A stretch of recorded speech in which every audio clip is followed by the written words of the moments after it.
Brevet de mathématiques session 2023, Centre étranger groupe 1, exercice numéro 4, probabilité, décomposition en produits de facteurs premiers. Exercice numéro 4. Des élèves organisent pour leur classe un jeu au cours duquel il est possible de gagner des lots. Pour cela, ils placent dans une urne 3 boules noires numérotées de 1 à 3 et 4 boules rouges numérotées de 1 à 4, toutes indiscernables au toucher. On pioche au hasard une boule dans l'urne. Quelle est la probabilité de tirer une boule rouge? Alors, comme il y a au total 3 plus 4, 7 boules dans l'urne, il y a 7 issues possibles. Le nombre d'issues favorables qui conduisent en fait à tirer une boule rouge correspond au nombre de boules rouges, c'est-à-dire 4. La probabilité de tirer une boule rouge est égale au nombre d'issues favorables divisé par le nombre d'issues totales, à savoir 4 septièmes. Quelle est la probabilité de tirer une boule dont le numéro est un nombre pair? Le nombre d'issues possibles est toujours égal à 7. Le nombre d'issues favorables correspond au nombre de boules dont le numéro est un nombre pair. Ici, il y a la boule noire numérotée 2, la boule rouge numérotée 2 et la boule rouge numérotée 4. Il y a donc 3 issues favorables. La probabilité de tirer une boule dont le numéro est un nombre pair est donc égale à 3 divisé par 7. Le jeu consiste à piocher dans l'urne une première boule, la remettre dans l'urne puis en piocher une seconde. Pour chacune des boules tirées, on note la couleur ainsi que le numéro. Pour gagner un lot, il faut tirer la boule rouge numérotée 1 et une boule noire. Quelle est la probabilité de gagner? Pour déterminer le nombre d'issues possibles et le nombre d'issues favorables, nous allons dresser un tableau à 2 entrées. Sur la première entrée du tableau, nous indiquons la boule tirée lors du premier tirage. Et sur la deuxième entrée, nous indiquons la boule tirée lors du deuxième tirage. Le nombre d'issues possibles est égal au nombre de cases dans le tableau, à savoir 7 x 7, c'est-à-dire 49. Déterminons les issues favorables. Pour gagner, on peut tirer d'abord la boule rouge numérotée 1 et la boule noire numérotée 1, ou encore la boule rouge numérotée 1 puis la boule noire numérotée 2, ou encore la boule rouge numérotée 1 puis la boule noire numérotée 3. On peut également d'abord tirer la boule noire numérotée 1 puis la boule rouge numérotée 1,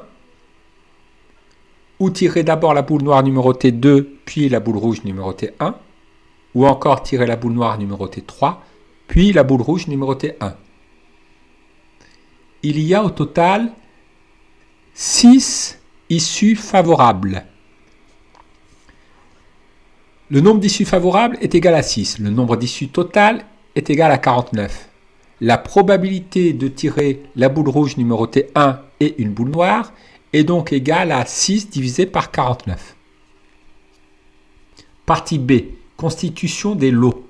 Pour constituer les lots, on dispose de 195 figurines et 234 autocollants.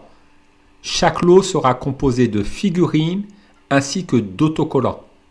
Tous les lots sont identiques. Toutes les figurines et tous les autocollants doivent être utilisés. Peut-on faire 3 lots? Alors pour pouvoir faire 3 lots, en utilisant toutes les figurines et tous les autocollants, il faut vérifier que le nombre de figurines et le nombre d'autocollants sont des multiples de 3. Le critère de divisibilité par 3 est que la somme des chiffres qui composent le nombre soit un multiple de 3. Prenons le nombre 195. La somme des chiffres qui le composent est 1 plus 9 plus 5, c'est-à-dire 15. 15 est un multiple de 3. Donc 195 est divisible par 3. Faisons de même pour 234. La somme des chiffres qui le composent est 2 plus 3 plus 4, c'est-à-dire 9.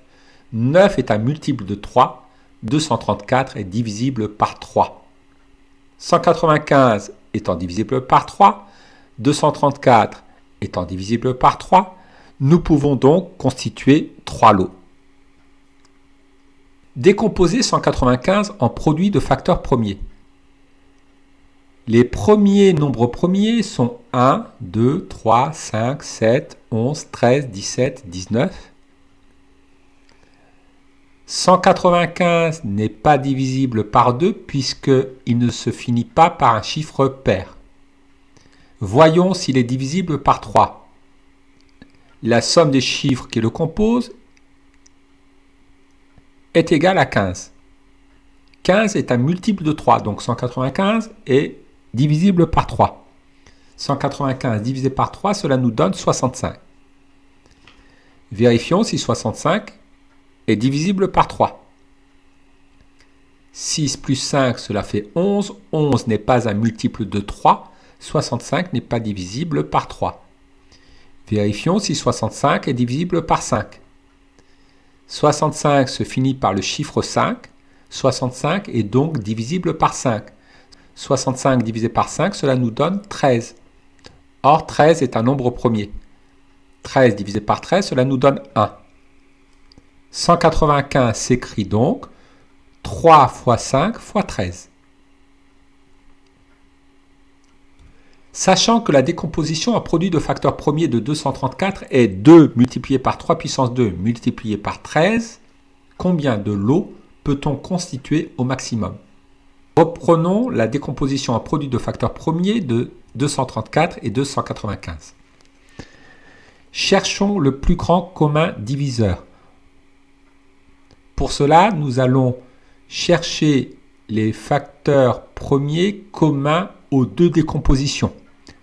Les facteurs premiers communs aux deux décompositions sont 3 et 13. Le plus grand commun diviseur de 195 et de 234 est égal à 3 fois 13, c'est-à-dire 39. Nous pouvons donc constituer jusqu'à 39 lots. De combien de figurines et d'autocollants sera alors composé chaque lot?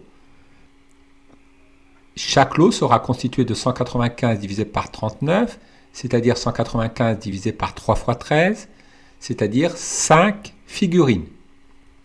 Et de 234 divisé par 39, ou encore 234 divisé par 3 fois 13, c'est-à-dire 2 fois 3, 6 autocollants.